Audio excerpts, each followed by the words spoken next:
2020 was a year that hardly anyone will ever forget. A pandemic that swept through the entire world and forced each and every one of us to live an extremely alternate lifestyle for a solid year. But for Janessa Hope, that most recent year will be one she remembers a lot more for an entirely different reason. The young woman just figured she would go to her grave never knowing either of her biological parents. She was proven wrong, smack dab in the middle of a year for the ages. She first met her bio mom on August 2nd. It was 1:22 p.m.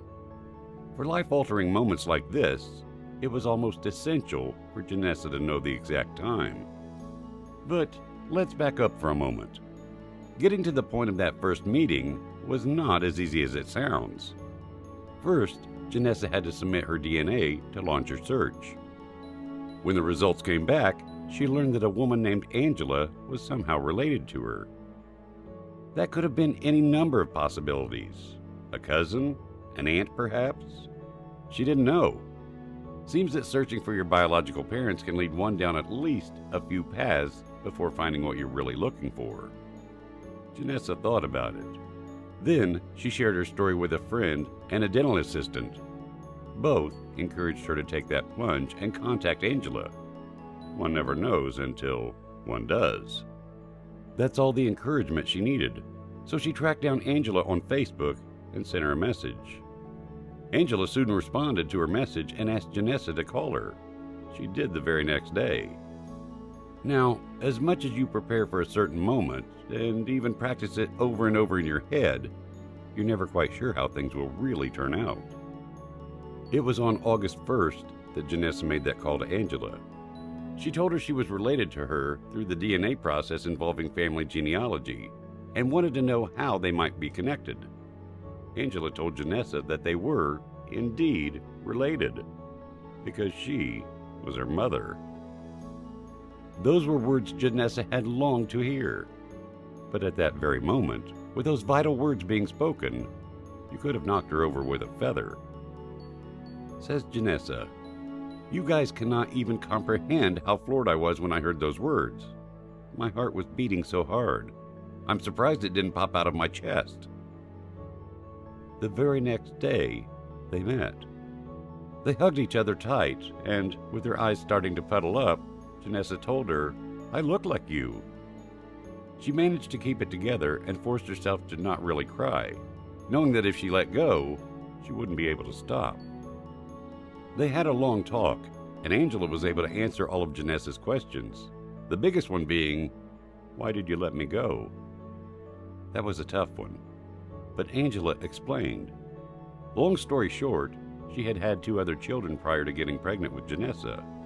Plain and simple, she just couldn't provide for another child, so she gave her up for adoption, knowing that she would have a much better chance in life with another family, a family that could love her and take care of her completely.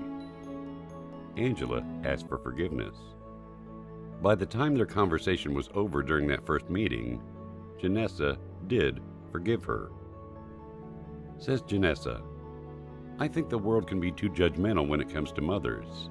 Angela had 2 kids before me and found herself pregnant with me in her early 20s.